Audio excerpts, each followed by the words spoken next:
මෙන්න මෙහෙම.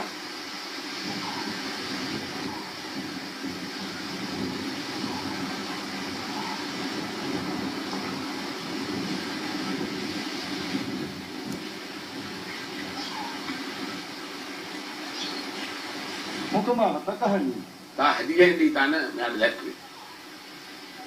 එනම් මාම යමු ගෙවලට.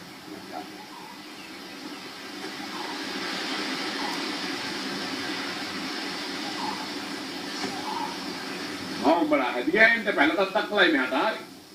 මාම මොකට මෙහාට ගාතවුද? විලිසමක් කෙවුවා නම් මං තස්කාල එහාට ගාතනවා වේද?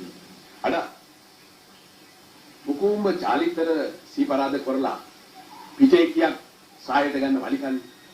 මාම කවුරු වලට මාමට කියනවා. බින්නයක් නෙවෙන්නම් කවුරු කිව්වා මොකාඩා මාම මං උඹලට මේ වගේ කියන්නේ දෙහෙකුණ ගාතන්න ඉන්නේ. දැන් මෙහාම ඉඳන් කියන්නම්කෝ. ඔබ කියන්න තන්න කාරණාවේම මම දන්නේ. නම නියම කරපු එකී සීපරාද කරපු එක අවනඩුවක් වෙරපොළ.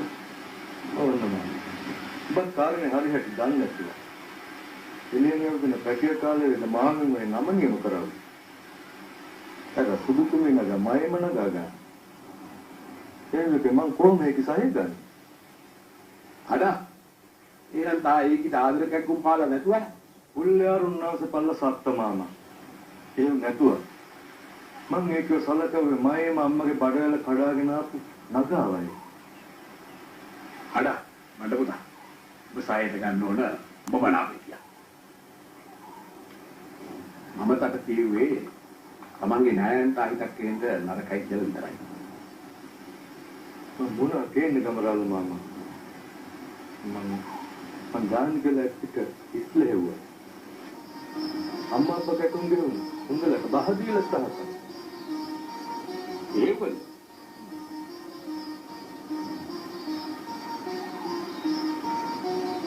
මේ මන අපේ පුතා මං ගොහිල්ල එන්න.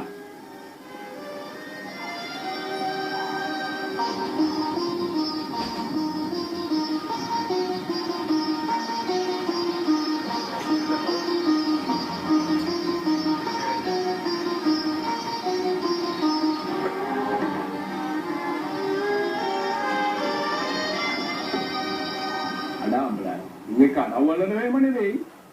ඒකල මයි මාමන්දිගේ උමේද. මම මොකටද ඒකල කඩවලන්නේ.